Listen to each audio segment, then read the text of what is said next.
नमस्कार भैया बहनों, बालिका प्राथमिक आदर्श विद्या मंदिर से मैं विनोद शर्मा आपका अभिनंदन करता हूँ। पिछली कक्षा में अपन ने गुणज के प्रश्न हल किए थे 5.1। आज अपन 5.2 गुणनखंड के बारे में जानकारी प्राप्त करेंगे। इसमें आपका पहला प्रश्न आ रहा है, दी गई संख्याओं के गुणनखंड ज्ञात कीजिए। गुणनखंड अपन कैसे ज्ञात करते हैं, आपको जैसे पिछली कक्षा में बताया था गुणज के बारे में। गुणज के लिए अपन पहाड़े बोलते हैं, दी गई संख्याओं का पहाड़ा बोलते हैं और उसके अनुसार उसके गुणज निकालते हैं। लेकिन गुणनखंड में जब अपन गुणनखंड निकालते हैं तो किस प्रकार निकालते हैं। हालांकि इसके लिए अपने को भाजकता के नियम की जानकारी होना आवश्यक है, तो भाजकता के नियम भी मैं आपको आगे दिखाऊंगा। तो अपन प्रश्न हल करते हैं इसमें। जैसे प्रश्न नंबर 1,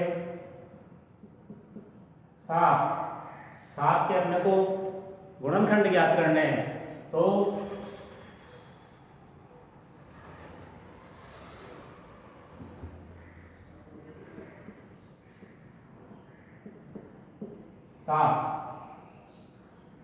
जो भी संख्या दी गई है उसका अपन शुरुआत 1 से करेंगे, यानी 1 का भाग उस अंक में देंगे।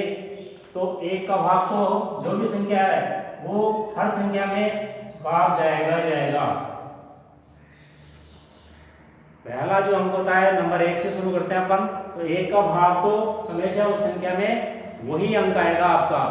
अब इसके बाद में अपन नंबर आता है 2 का, तो अपन ये देखें कि ये जो संख्या दी गई है वो 2 से भाज्य है या नहीं है।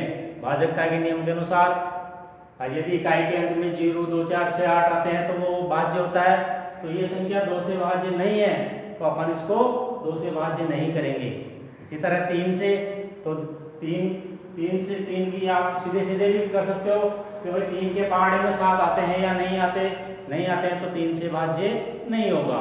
इसी तरह 4 से भी भाज्य नहीं है, 5 से भी भाज्य नहीं है, 6 से भी नहीं है और 7 से भाज्य है। तो ये अपना 7 अंक आ गया। तो इसका सीधा क्या उत्तर यहीं पे हो गया आपका 7 के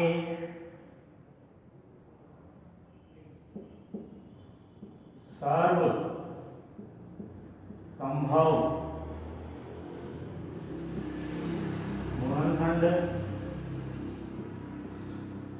बराबर, ये 1 से शुरू करेंगे अपन, तो ये हो गया इसका 1 और आगे कोई अंक नहीं है, तो नीचे से आगे आपका 7। तो 7 के जो सर्वसंभव गुणनखंड अपने को मिले वो मिले 1 और 7। इसी तरह हल नंबर 2, अंक आया आपका 9। वही शुरुआत 1 से करेंगे अपन, 1 का भाग तो उस अंक में जाएगा ही जाएगा, तो 1 से गुणा किया तो 9 आया आपके, यानी 1 का भाग दिया अपन ने इस अंक में, तो कितनी बार गया भाई 9 बार गया। अब 1 के बाद में कोई 2 का नंबर आता है, तो ये 2 से भाज्य है या नहीं है। 0, 2, 4, 6, 8 नहीं है इकाई के अंक में, तो ये 2 से भाज्य नहीं है। भाजकता के नियम के अनुसार 3 की भाजकता का नियम जो है उसके अनुसार इकाई दी गई हम संख्याओं के योग में यदि 3 का भाग जाता है तो वो संख्या 3 से भाज्य है। तो इकाई के अंक में आपके 9 आ रहा है, यानी 3 से भाज्य है, तो ये अपन उसको 3 से भाज्य करेंगे। अब 3 का भाग 9 में कितनी बार जाता है भाई, तो अब 3 का पहाड़ा बोल लेंगे, 3 कम 3, 3 दूनी 6, 3 तिया 9, तो ये 3 बार भाज्य हुआ। 3 के बाद में 4 के पहाड़े में 9 नहीं आते हैं, 5 से भाज्य नहीं है। 5 की भाजकता का नियम होता है 0, इकाई के अंक में 0 या 5 हो, तो ये 5 से नहीं है। 6 से भी नहीं है, 6 का भाजकता का नियम है कि यदि संख्या 2 और 3 दोनों से भाज्य हो तो वो संख्या 6 से भी भाज्य होती है। इसी तरह 7, 8 और 9 से स्वयं ये भाज्य है, तो ये आपका 9 आ गया। इसका जो उत्तर आया आपका 9 के सर्वसंभव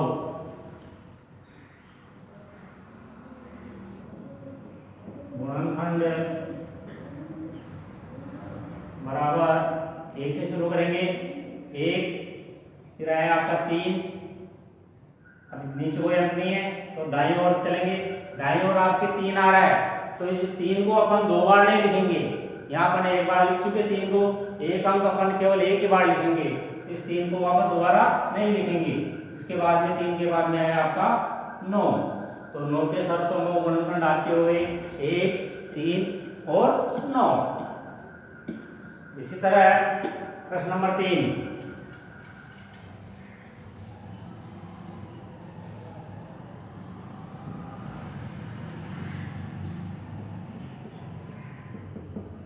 प्रश्न नंबर 3 में आ रहा है आपका अंक 16, वही शुरुआत 1 से 16। अब अपन भाजकता के नियम से देखें अपन कि ये यहाँ पर 2 अंक आ रहे हैं तो इकाई का अंक आ रहा है आपका 6, तो 2 की भाजकता के नियम के अनुसार इकाई के अंक में यदि 0, 2, 4, 6, 8 हो तो वह संख्या 2 से भाज्य होती है। तो यहाँ पर इकाई का अंक आ रहा है आपका 6, यानी ये 2 से भाज्य है।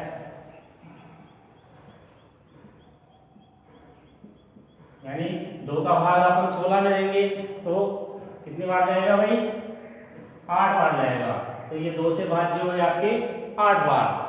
अब वो इसके अंदर आप 3 से दी गई संख्याओं का योगफल करते हैं अपन तो 1 और 6 7 होते हैं, 7 में 3 का भाग नहीं जाता, इसलिए ये 3 से भाज्य नहीं है। 4 से तो 4 की भाज्यता का नियम है इकाई और दहाई का अंक, यदि इकाई और दहाई के अंक में यदि 4 का भाग जाता है तो वो संख्या 4 से भाज्य है। इकाई और दहाई का अंक आ रहा है आपका दोनों मिलाकर के 16, यानी ये 4 से भाज्य है। तो यदि आप 4 का भाग 16 में देंगे तो कितनी बार जाएगा भाई, 4 बार, 4 चौक 16।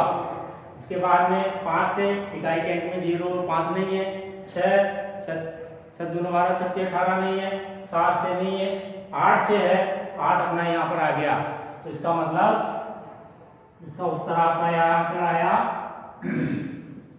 16 के सर्वसंभव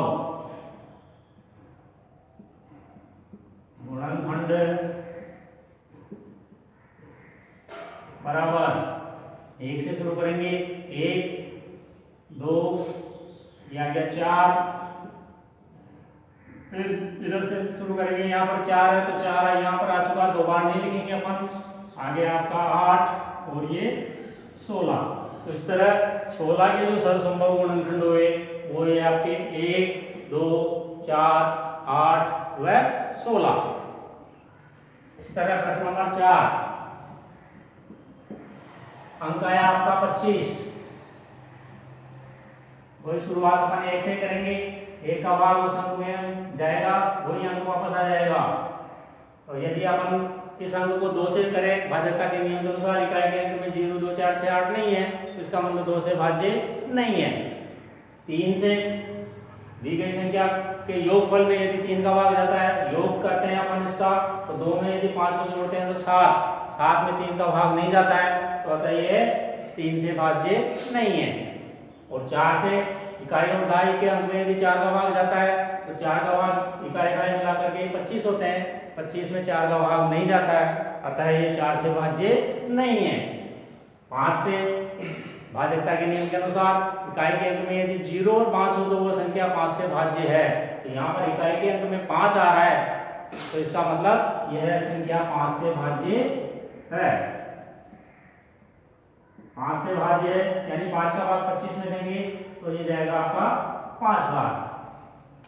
अब इसके बाद में वो 6, 7, 8 से भाज्य ये संख्या नहीं है, यहाँ पर 5 आ गए, 25 आ गए, यानी 5 और 25 के बीच के जो अंक है उनसे ये भाज्य नहीं है। तो अतः उत्तर आ गया आपका ये 25 के सर्वसंभव गुणनखंड बराबर हुए आपके 1, 5 और 25। इसी तरह आगे बढ़ते हैं अपन प्रश्न नंबर 5।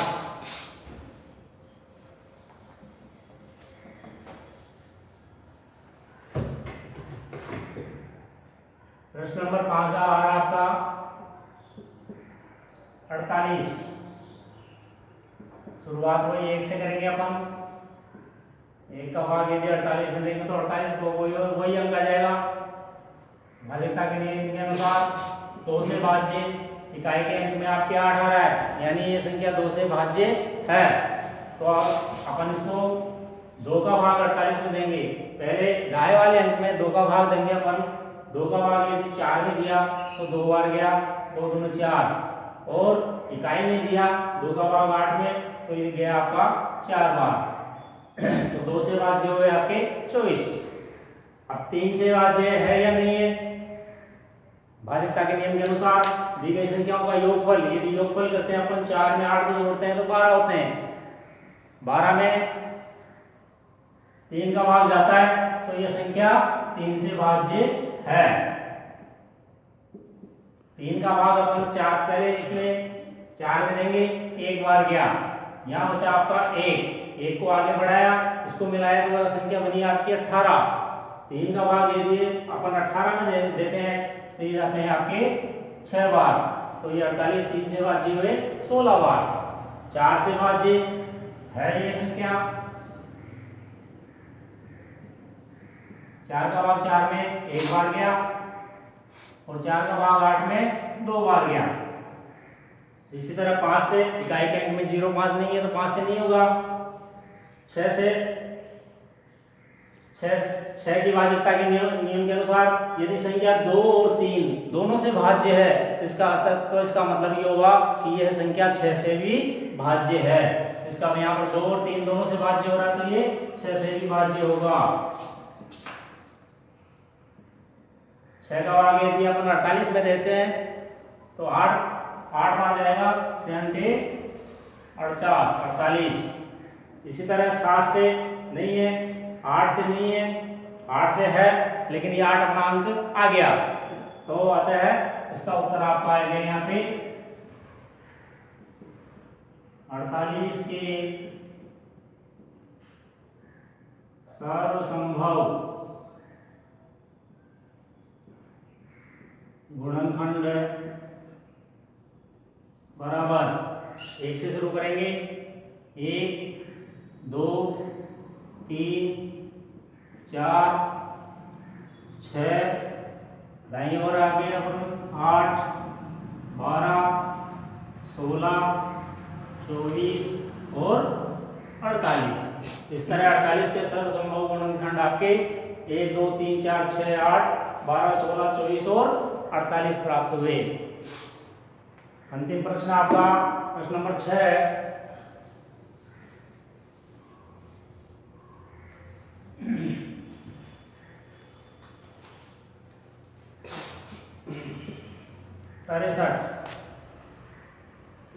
वही 1 से वही आपका अंक आ गया 63। 2 से भाज्य, इकाई के अंक में 0 2 4 6 8 नहीं है, 2 से भाज्य नहीं है। 3 से दी गई संख्याओं का योगफल करें अपन, 6 और 3 9 प्राप्त होते हैं।